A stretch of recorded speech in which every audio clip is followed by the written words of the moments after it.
Hey guys, it's Mike Taylor with A.C.T. Defense. In today's class, we're going over the basic elbow escape from the mount.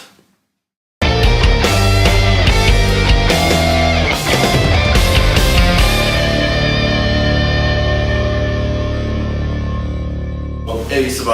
or shrimping, you kind of look like a shrimp. So to do this, basically, basic survival posture here, and then you want to turn on your side. You have one leg one up down, or one leg up, one leg down. Turn onto your side a little bit, but not too much, so like 45 degrees or so. You push off the grounded leg, so your weight is in your grounded leg and your opposite shoulder, so your hips can move freely. And you push off this leg, shoot your hips back. And then reset, and basically do the same thing on the other side. And reset, same thing on the other side. Okay. That's the basic motion, so try that a couple times. If you had your druthers, you would just do a bridge and roll or trap and roll, because it puts you immediately on top. Alright. But sometimes you don't get that option, so maybe his base is too wide and low. And maybe he's low, got his hands wide. So his hands are really far out here. I can't really grab onto this to get a trap on it, right? You might do other things like circle it around and get it this way. But, it's very easy for him to resist that, right? So I can't really get anything to trap to roll. And he's based out side to side, I can't move him so well. So if that's the indicator. If he's like low and wide, or maybe he's just too heavy for me to bridge him, right? Then this is when you go to this elbow escape. So generally speaking, your hands are inside, right? That way you've got some space to create. So you take the 1 foot flat, 1 foot vertical. You might have to do a little bit of a hip bump, but you basically want to get slightly sideways. Here. Okay.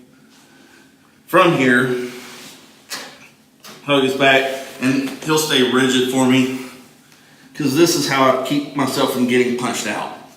Because the problem here is, even though he's got his base wide here, he can put a little bit of weight on that and use the other hand to punch me, right? So simulate, yeah.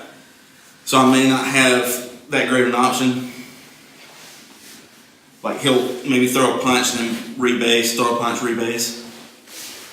So I've got here, and I've got my elbow, and this foot is completely flat. I don't want it here. Because if it's here, then he can slide a hook in. Yeah. Okay. So if I can, I want to keep this elbow here slightly angled on the ground, foot flat, and then I basically drive my knee up and try to press this over. He's wide, and also you want to stay like realistic too. All right, so from here, so boom, and try to drive this through. Hand also if you need to, and then reposition. All right, so I'm okay for you and guide you through it.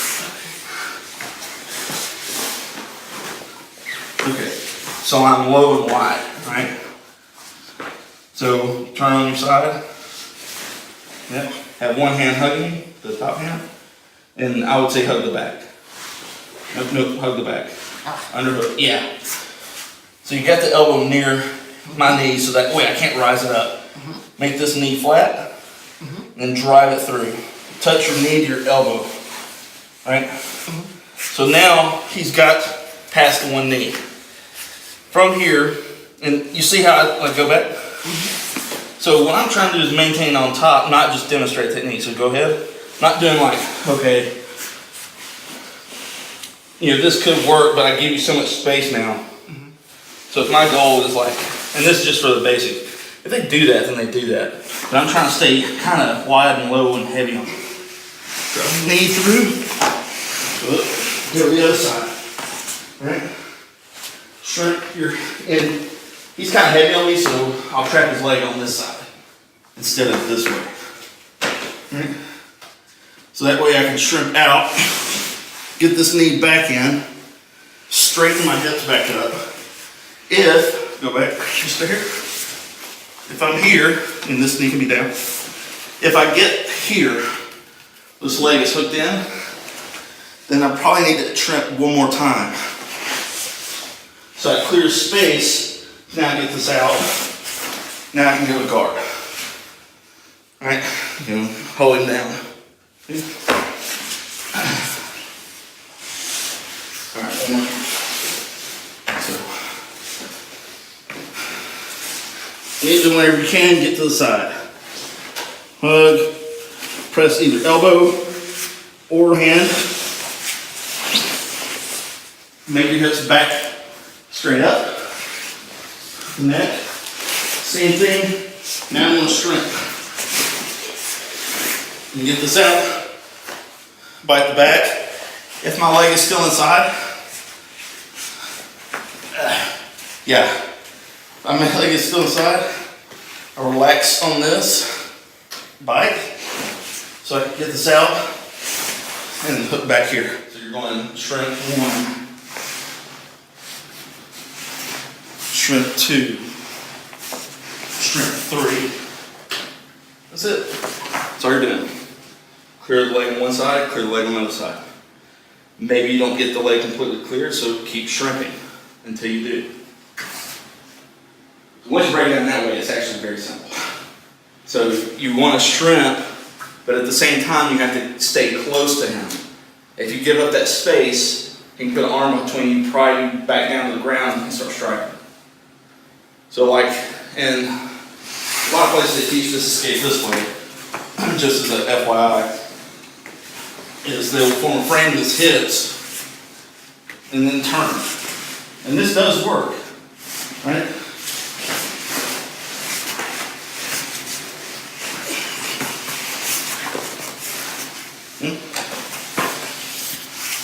But I have no punch protection there.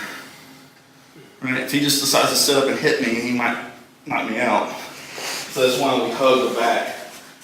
So at the back or hug the neck, keep yourself touching close. Even if he hits you, he's not going to have any power on it. He's just going to bloody a lip. Right? It's not probably not going to knock you out. So you stay close as you work your lower body. And shrimp one way, shrimp the other way. Shrimp well again, shrimp again. You may have to shrimp 8 times before you're clear. That's fine. It's not a rush. Actually, don't be in a rush. So, couple details. We'll say, anyway, yeah. So, get here, and I'm flat, and I'm able to get this through. Alright? So the reason I hook, so you can just step over my leg and get back in out. You right? So, go ahead. And if I have to, I can do that, cross my feet, or if I go the other way, go ahead. I was making myself heavy. If you want to go even further, kickstand yourself. Which is fine, because if he's doing that, go ahead again. All his weight's on his hands, so he's not hitting me. So I've got to stay close to him. And this other thing is, yeah, I'm hugging you. Stay resistant. Stay active, right? That way, I don't have to worry so much about him punching me until I'm ready to clear. Right?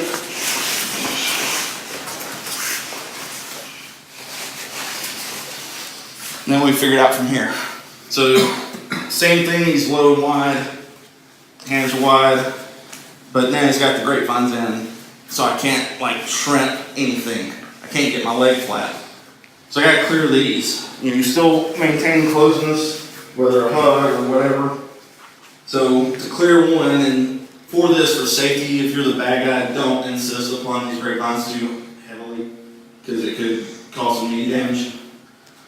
So all I want to do is kick that out, that clears that one. Go ahead again. So on here, if I can, I'll try to start getting my side, but kick that out. That'll clear that. Then you want to keep this inside. Find his other hook. Right? So I feel it. Boom. And then from here, right, I start to slide my leg down and get it back flat on the ground so he doesn't rehook. Does that make sense? From there, everything else is the same.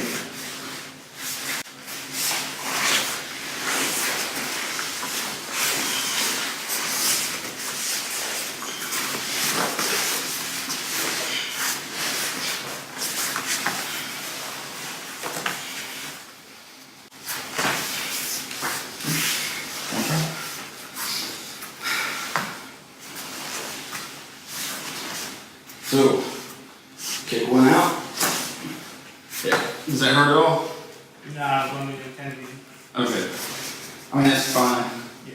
You just want to kick it out, pop it off, find the other one, strip it off, leg goes flat. See how I'm still on? And then, boom. Right? He sits up on it. Bonus. Right.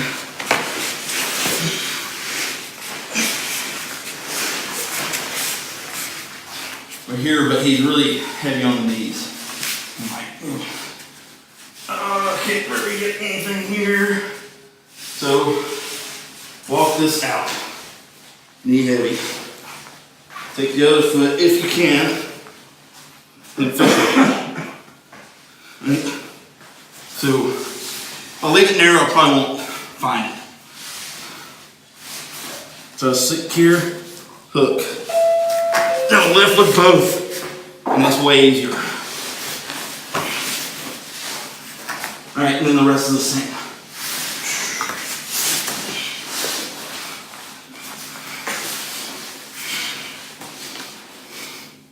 Okay, so we got to this way.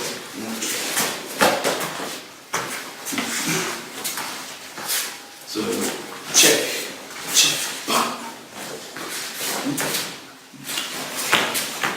Okay. What is the footwork, right? Think it's ichimonji, or ichimonji, hira ichimonji, or like ichimonji, shizen ichimonji. So check here, right? So check, and then step as you take a shoe toe. So turn your head to the side a little bit. If don't hit you a little bit. The thing is, you may feel like you need to rush through this and then get to here, but it's all right. And that was the nice version. The strike buys you the time. All right, so goes off. So check, bam, because you're hitting like in the face. Either hit like I forget what the point is called. Hit the bridge of the nose.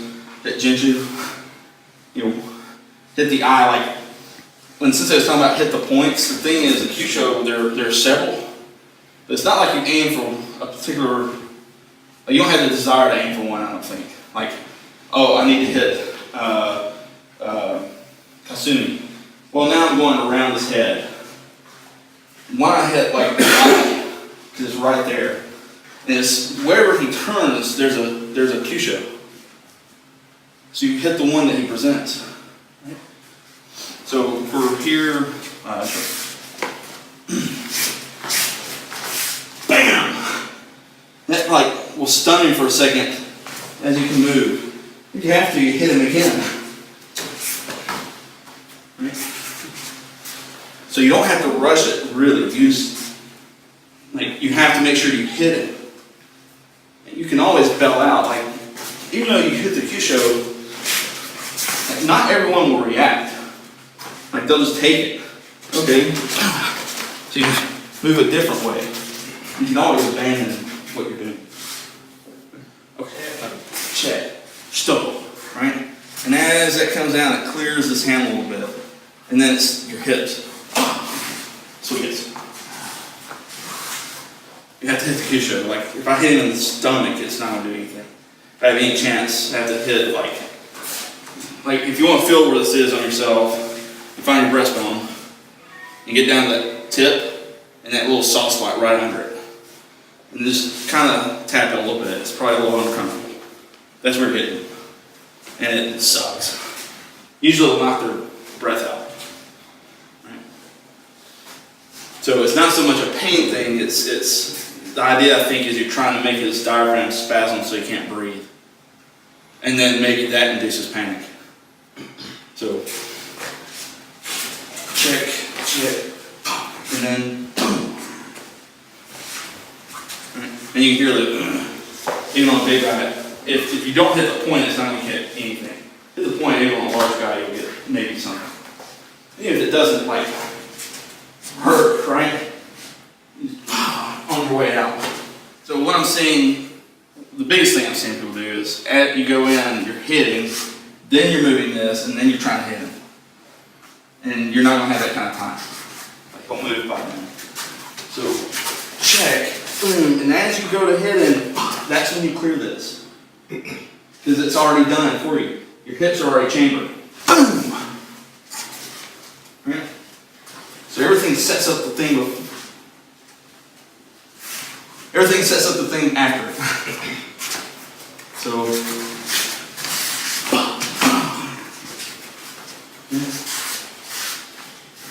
so the timing has to be such that it sets itself up. It's a jab and a cross. It's no different. You just check, you're jabbing when you show. And then you're crossing the foot. Right? So hit. And then after that, it's wherever you need to go. But also, like, you angle, but then you're right, you come like straight in. Boom. Right? Avoid the temptation to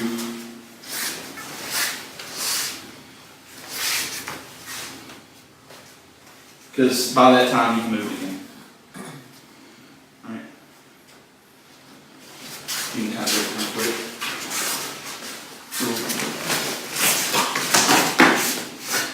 Right? So this, the one buys me the time for the second one. Even if he like turns, so like when I hit him he turned a little bit. Well, put some messes there. So you still hit point to point. One, you gotta be patient. You have to be patient because it takes a very, very long time. Right? You 20, almost 27 years I think, and still working. And that's the other thing, is you gotta put in the work. Like you have to be very strict with yourself. Like people say they come to martial arts because they want discipline. It's like you're not quite looking at it right. You have to have discipline to be able to do martial arts. Martial arts doesn't magically make you disciplined. Right? You have, like, the more you practice discipline, the easier it is to be disciplined, but you actually have to practice discipline. You have to make yourself do the work. And you can't be like, you can't put anything, you can't put a lesser effort into it and expect to get any results. Like you get out of it what you put into it. So when you're practicing stuff like this, like even if a class is not physically draining, it should be mentally draining because of the level of attention you have to put into it. You know, the level of focus. You have to concentrate. Like, you know, when you're new, it's like concentrating on like sequences and steps, or how to hold your arms or something. But you know, later, like that still is there. It gets easier because you intuitively learn how to move, but that doesn't mean your focus is any less. Just now you're focusing on something else. Whereas like someone brand new is working on just the basic mechanics. Someone more advanced might be working on the subtleties of timing, distance, balance, that sort of thing. Or the subtleties of like Kyojutsu, Tenkan-ho. Right? So the attention, the level of attention and focus you apply to it never gets easier. Like it never, maybe easier is the wrong word, but it never lessens. It's always like there. It's always being practiced. Like there's a video, it was that same video of the guy was fighting in the convenience store. The guy dominates him and he pushes him out of the convenience store, and the guy immediately turns around, comes back, and points the gun at him. And it's like, that's why you have to practice Zanshin. Zanshin is like maintaining awareness. Some people translate like lingering mind. So like when you see really traditional like Embu, and the guys do the kata, they come out and they do the etiquette stuff where they're like, how they hold the stick or whatever they're doing, and they squat, they sit down, they do a bow, it's slow, it's very attentive. And they do the kata, and one person wins, one person loses, and they throw them down, and you see the person who won doesn't let his attention waver. Because as soon as he throws the guy down and thinks he's won and lets his attention relax, that's when the other guy kills him. Like, so people say always be aware for like self-defense, right? And so you check everything and you think, okay, now I'm safe, and that's when they attack you. As soon as your attention, like if you were to attack someone, that's how you would do it. While they're paying attention, you can't sneak in. As soon as they relax, that's when you go. When they let their attention waver, that's the best time to attack. You watch Full Metal Jacket sometime. At the end, there's a sniper, and it's like a 12-year-old girl, and she's picking off the platoon. They finally get in the building, like they throw grenades or something, I can't remember what they do, some kind of artillery or something. They go up to clear the building, make sure the sniper's dead so she doesn't kill anybody else. They find her, and she's on the ground bleeding out, and what's left of the platoon is kind of circled around, and I guess what the movie's trying to show is the horror of war. It's like, oh, we just killed a kid. And she's not just instantly dead, she's suffering and bleeding out. And she's asking them to kill her. She's like, kill me. And they're all like, that'd be the perfect time to attack. Because all of them, their attention is on her and not paying attention to any other threat. It'd been easy to take out the whole platoon right then. So you can't afford that, right? You have to have that little attention to your own movement in the beginning, so that like you're not too relaxed or too lazy with your movement. It's got to be correct every single time, and you have to practice as correct as you possibly can. Like the form of the movement, the shape of the movement, how you hold yourself is a level of protection. If you're just kind of willy-nilly about it, you'll get destroyed. And that's one thing that's kind of maybe not so good with a lot of practitioners. They think they can just be completely relaxed and just do whatever they want.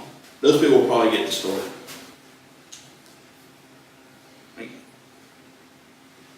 Unless they're like so freaking good they can do that, which I don't know many people who can pull that off.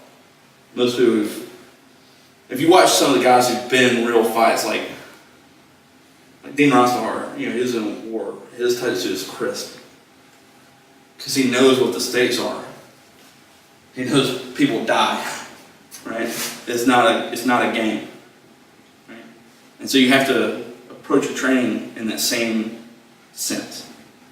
This is not a game. It's not like someone made a post about the Bujinkan becoming a social club, where the goal was to and this is funny that he wrote this, and the goal was to eat chicken wings and drink beer. But it's also when people were in the dojo during practice time making plans to go eat wings and drink beer instead of training. And it's like they're wasting their time. You have to train knowing that your life depends, literally depends on this. People talk about training enhances your life in so many ways beyond just physical self-defense. Well, if that's true and you half-ass it in the dojo, then you're probably going to be half-assed in real life. But if you put forth good effort, your best effort every time, then like that'll probably bleed over into other aspects of your life. Right? And you'll probably feel uncomfortable when you're not doing that for real, like in your regular life, I think. That's not to say don't occasionally blow off steam and have a good time. That's important. Nagawa Sensei said one time, like, rest is also a part of training. Like, you can't be hardcore all the freaking time. You'll burn out. Hey guys, thanks for watching. If you enjoyed it, please subscribe, hit the little bell button so you get notifications for the next video, and be sure to give a thumbs up and share it, like and comment. Thanks.